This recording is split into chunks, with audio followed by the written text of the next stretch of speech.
Bismillahirrahmanirrahim. Assalamualaikum warahmatullahi wabarakatuh.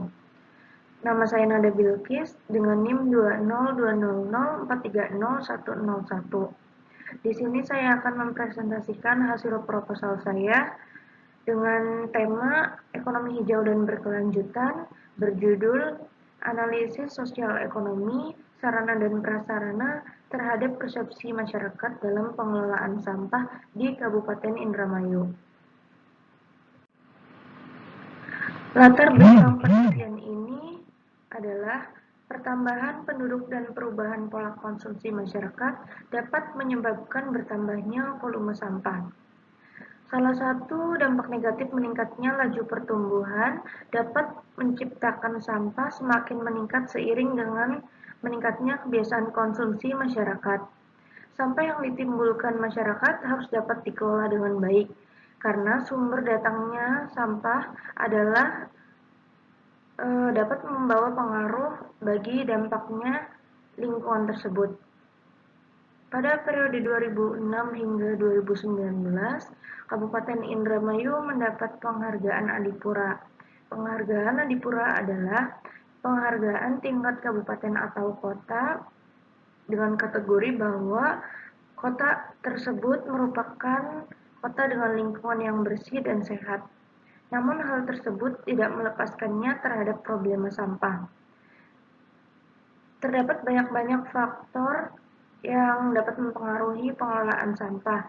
Salah satunya adalah kurangnya sarana dan prasarana yang kurang memadai.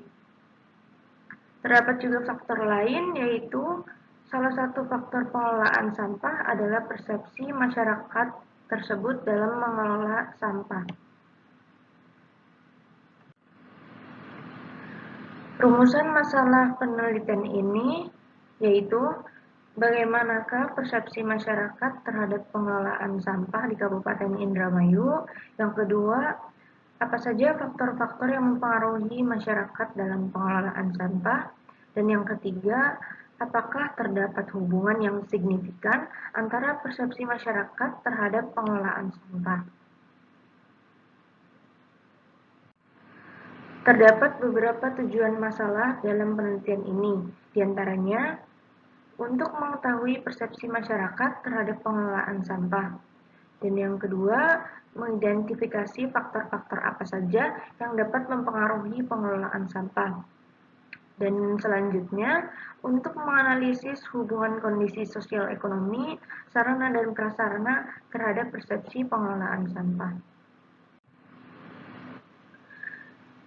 Dalam penelitian ini terdapat beberapa teori. Yang pertama adalah kondisi sosial ekonomi.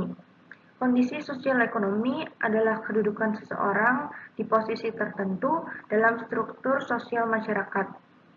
Pemberian posisi ini disertai dengan seperangkat hak dan kewajiban yang harus dipenuhi oleh pembawa status, seperti tingkat pendidikan. Yang kedua adalah teori mengenai sarana dan prasarana. Sarana dan prasarana dalam pengelolaan sampah berkaitan dengan fasilitas yang ada yang berguna untuk membantu proses pengelolaan sampah.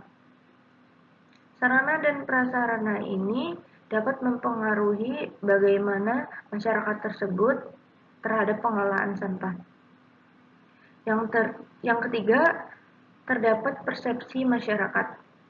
Persepsi masyarakat dalam konteks pengelolaan sampah merupakan pandangan mengenai pentingnya mengelola sampah, yang kemudian dapat mendorong perilaku masyarakat dalam mengelola sampah agar lingkungan dapat terus terjaga.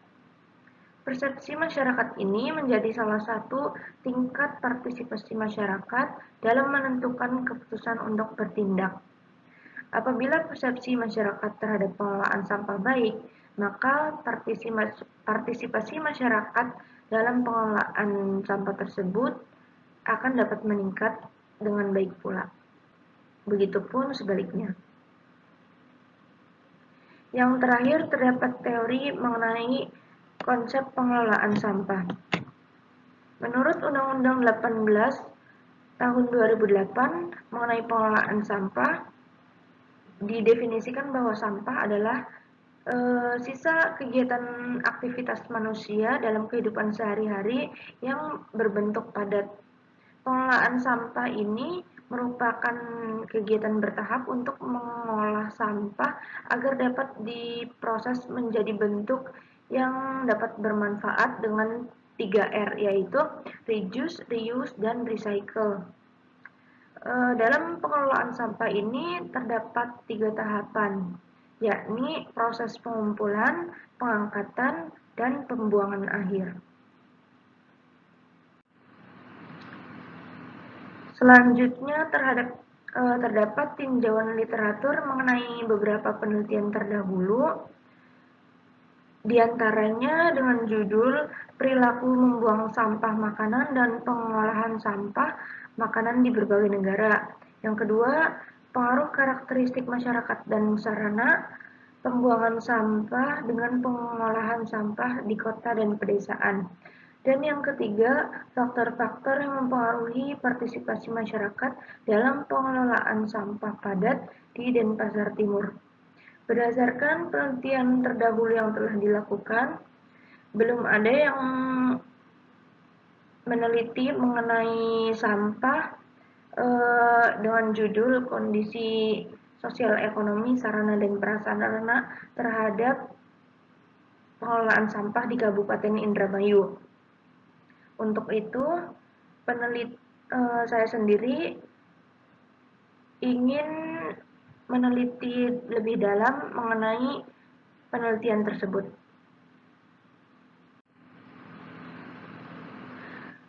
Metode penelitian dalam penelitian ini meliputi yang pertama, lokasi dan waktu penelitian.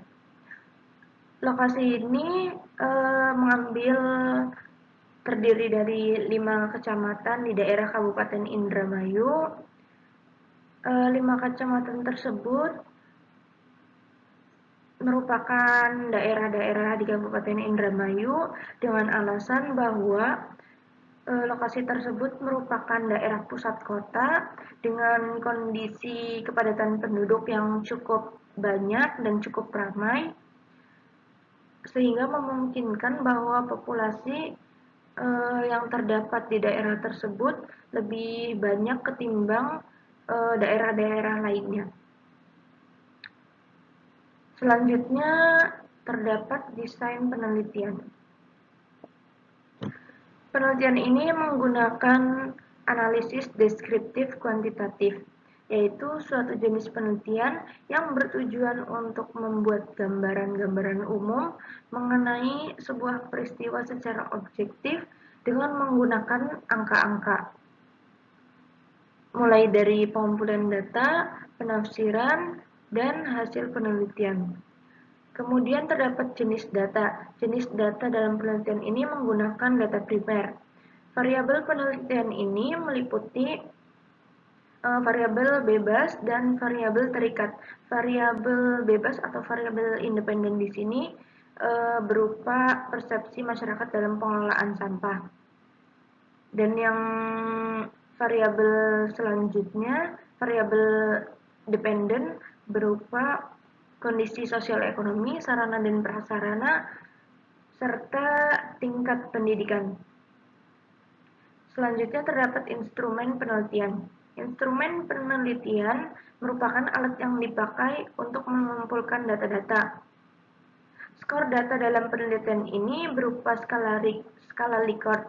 Hal itu dikarenakan skala ini cocok untuk mengukur persepsi, sikap, atau pendapat seorang individu mengenai suatu permasalahan sosial. Selanjutnya terdapat metode pengumpulan data. Pengumpulan data dalam penelitian saya dikelompokkan dengan menggunakan studi pustaka, wawancara, serta pengisian kuesioner terdapat terhadap pemilihan responden terpilih. Selanjutnya terdapat metode penentuan sampel. Metode penentuan sampel di sini ditentukan berdasarkan laki-laki atau perempuan dengan usia rentang 20 tahun hingga 50 tahun, memiliki profesi eh, profesi apapun, namun diutamakan profesi sebagai ibu rumah tangga. Dan yang terakhir memiliki wewenang dalam pengelolaan sampah, yaitu seperti lembaga daerah ataupun tim pengelola tempat pembuangan akhir.